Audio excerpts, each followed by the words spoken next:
हाँ तो मित्रों, कैसे हो? उम्मीद करता हूँ कि आप लोग बहुत अच्छे होंगे और बहुत ही अच्छे से अपने पढ़ाई को पढ़ रहे होंगे। आज हम लोग इस वीडियो में कक्षा 10 विज्ञान के very very important subjective question के ऊपर बात करेंगे, ठीक है। जो एग्जाम में बार बार पूछे जाते हैं। जी हाँ, एग्जाम में बार बार ऐसा क्वेश्चन रिपीट बाय रिपीट होता है, ठीक है। मैं दावे के साथ कह सकता हूँ, यदि यदि आप लोगों को जो क्वेश्चन बता दूंगा, यदि आप लोग उसको कर लेंगे तो आप लोगों का नंबर बहुत ही अच्छा आएगा, ठीक है। क्योंकि मैं क्वेश्चन को क्या किया हूँ, बहुत ही एनालाइज किया हूँ, फिर आप लोगों के साथ शेयर कर रहा हूँ। और मैं हाल ही में अपना बोर्ड एग्जाम पास किया हूं और बहुत ही अच्छे अंक से पास किया हूं, तो मुझे क्या है, क्वेश्चन का नॉलेज है, एनालिसिस है, ठीक है। इसीलिए मैं आप लोगों के साथ शेयर कर रहा हूं। आप लोग भी वीडियो को अंत तक देखिए, ठीक है, और आप लोगों का भी बहुत ही अच्छा नंबर आएगा, ठीक है। चैनल पर नए हैं तो चैनल को सब्सक्राइब और वीडियो को लाइक जरूर कर दीजिएगा। चलिए वीडियो को स्टार्ट करते हैं, ठीक है। तो देखो, पहला प्रश्न आपसे क्या पूछेगा ना मित्रों, पहला प्रश्न आपसे क्या पूछेगा कि हम लोहे की वस्तु को पेंट क्यों करते हैं, ठीक है। पहला प्रश्न आपसे क्या पूछेगा कि जो हम लोहे की वस्तु को पेंट क्यों करते हैं, ठीक है। 2 नंबर के लिए प्रश्न पूछेगा, मोस्ट इंपोर्टेंट क्वेश्चन है, ठीक है। 2 नंबर के लिए प्रश्न पूछेगा आपको कि हम लोहे की वस्तु को पेंट क्यों करते हैं, ठीक है। तो इसका आंसर सीधा सा है और इजी सा है, ठीक है। 2 लाइन में आप लोगों को लिखना है, एग्जामिनर एक में एक नंबर भी नहीं काटेगा, ठीक है। इसको मैं आप लोगों को पहले समझाता हूं, ठीक है। आप लोग देखते होंगे अपने आसपास में जो लोहे की वस्तु होती है, उसमें क्या होता है, पानी पड़ता है, ठीक है, वो वायु के संपर्क में आता है, तो फिर कुछ समय बाद उसमें एक जंग लग जाता है, वो संक्षरित हो जाता है, ठीक है। तो बस हम उसी को बचाने के लिए क्या करते हैं, लोहे की जो सतह पर पेंट करते हैं, ताकि जो लोहा की वस्तु रहे वो वायु के संपर्क और जल के संपर्क में ना आए और लोहा सुरक्षित रहे, ठीक है। हम इसलिए लोहे की वस्तु को क्या करते हैं, पेंट करते हैं, ठीक है। बस इतना लिखना है, आप लोग समझ गए होंगे, ठीक है। तो लिखना कैसे है मैं आपको बताता हूं, ठीक है। देखो, हम लोहे की वस्तु को पेंट क्यों करते हैं, तो इसका उत्तर क्या है। देखो, पेंट करने से क्या होता है, जो लोहे की जो ऊपरी सतह होता है वो छूट जाता है। जब हम लोहा को पेंट करते हैं तो उसका ऊपरी सतह क्या हो जाता है, छुप जाता है, ठीक है।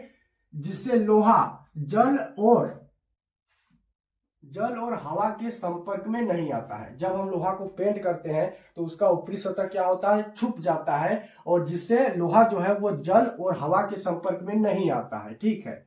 जिससे लोहा सुरक्षित रहती है और उसके ऊपर जंग नहीं लगता है, इसलिए लोहे को हम क्या करते हैं, पेंट करते हैं। समझ में आया क्या लगता है। जब लोहा को हम लोग क्या करते हैं, पेंट इसलिए करते हैं क्योंकि लोहा का ऊपरी सतह छुप जाएगा और वो जल और वायु के संपर्क में नहीं आएगा, और लोहा क्या रहेगा, सुरक्षित रहेगा, उसमें जंग नहीं लगेगा। इसलिए हम क्या करते हैं, लोहे की वस्तु को पेंट करते हैं, ठीक है। आई होप कि आप लोगों को पहला प्रश्न समझ में आ गया होगा, तो वीडियो को एक लाइक जरूर कीजिएगा, ठीक है। दूसरा प्रश्न आपसे क्या पूछेगा मित्रों कि देखो, दूसरा उपयोग आपसे क्या पूछेगा कि बेकिंग सोडा के किन्हीं 2 उपयोग को लिखे, ठीक है। वेरी वेरी इंपॉर्टेंट क्वेश्चन, ठीक है। 2 नंबर के लिए पूछेगा एग्जाम में, बेकिंग सोडा के 2 उपयोग को लिखे। धावन सोडा के 2 उपयोग, मतलब बेकिंग धावन एक ही होता है, ठीक है। तो बेकिंग सोडा के बहुत सारे उपयोग है, तो 2 उपयोग बोला है तो हम लोग 2 ही उपयोग लिखेंगे, ठीक है। तो आइए देखते हैं क्या इसका उपयोग है। उत्तर आप लोगों को कैसे लिखना है, 2 उपयोग, ठीक है। बेकिंग सोडा कितना उपयोग, 2 उपयोग। तो दूध को फटने से बचाने के लिए इसका प्रयोग किया जाता है। पहला उपयोग में क्या है कि जो दूध होता है उसे हम लोग फटने से बचाने के लिए बेकिंग सोडा का क्या करते हैं, उपयोग करते हैं, ठीक है। कोई दिक्कत नहीं, दिक्कत जो दूध को हम लोग फटने से बचाने के लिए बेकिंग सोडा का क्या करते हैं, उपयोग करते हैं, ठीक है। दूसरा क्या है, जो केक बनाने में, ठीक है, केक बनाने में भी इसका उपयोग होता है। आप लोग देखते होंगे केक आजकल एक से एक बन रहा है, डिजाइनिंग दार, आकर्षित दार बन रहा है, ठीक है। तो केक बनाने में भी क्या होता है, बेकिंग सोडा का उपयोग किया जाता है, ठीक है। और भी यहाँ पर उपयोग हो सकता है, कई तरह के भोज्य पदार्थ के निर्माण में भी इसका उपयोग किया जाता है, ठीक है। तो बेकिंग सोडा का उपयोग भी आप लोगों को समझ में आ गया होगा, तो वीडियो को लाइक कीजिए, ठीक है। तो समझ में आएगा, बेकिंग सोडा के 2 उपयोग बोलेगा तो 2 ही लिखना है, 3 बोलेगा तो 3 ही लिखना है, ठीक है। पहला केक बनाने में किया जाता है, दूसरा क्या, तो दूसरा जो दूध को फटने से बचाने के लिए इसका उपयोग किया जाता है, ठीक है। तो ये बेकिंग सोडा का उपयोग हुआ। तीसरा प्रश्न आपसे क्या पूछेगा मित्रों, जिप्सम किसे कहते हैं, ठीक है। वेरी वेरी इंपॉर्टेंट क्वेश्चन कह सकते हैं हम यहाँ पर, ठीक है। वेरी वेरी इंपॉर्टेंट ये क्वेश्चन आप लोगों को 3 नंबर के लिए पूछेगा एग्जाम में। 100 आउट ऑफ 100% प्रोबेबिलिटी है कि ऐसा क्वेश्चन बार बार एग्जाम में छपता है। जी हाँ मित्रों, मैं इसे ही झूठ नहीं बोल रहा हूँ, क्योंकि मैं हाल ही में अपना एग्जाम पास किया हूँ और मुझे क्वेश्चन का क्या है, एक्सपीरियंस है, ठीक है। प्रश्न क्या पूछेगा आपसे कि जिप्सम किसे कहते हैं, ठीक है। पहला प्रश्न क्या है, जिप्सम किसे कहते हैं, और इसे जब हम लोग 373 डिग्री केल्विन पर गर्म करते हैं तो क्या होता है, ठीक है। जिप्सम किसे कहते हैं और हम इसे 373 डिग्री केल्विन पर जब गर्म करते हैं तो उसमें क्या प्रभाव होता है, क्या प्रतिक्रिया होता है, ठीक है। तो देखिए, उत्तर आप लोगों को क्या लिखना है, जिप्सम की यदि हम लोग बात करें, जो कैल्शियम सल्फेट होता है ना मित्रों, उसे ही हम लोग क्या कहते हैं, जिप्सम कहते हैं। ठीक है, पहला प्रश्न का उत्तर आप लोगों को क्या लिखना है, जो कैल्शियम सल्फेट को ही हम लोग क्या कहते हैं, जिप्सम कहते हैं। ठीक है, दूसरा प्रश्न क्या है, ठीक है, पहला प्रश्न का जो उत्तर क्या हुआ, कैल्शियम सल्फेट को ही क्या कहते हैं, जिप्सम कहते हैं। जिप्सम का सूत्र की यदि हम लोग बात करें तो CaSO4 2H2O होता है, याद रखिएगा। ठीक है, यह जिप्सम का सूत्र है। आप लोगों को पूछ देता है ऑब्जेक्टिव में कि इनमें से कौन जिप्सम का सूत्र है। ठीक है, तो आप लोगों को सूत्र भी याद रखना है। ठीक है, तो क्या है, कैल्शियम सल्फेट को ही हम लोग क्या कहते हैं, जिप्सम कहते हैं। ठीक है, अब इसका सूत्र क्या है, CaSO4 2H2 होता है। ठीक है, ये लिखना है।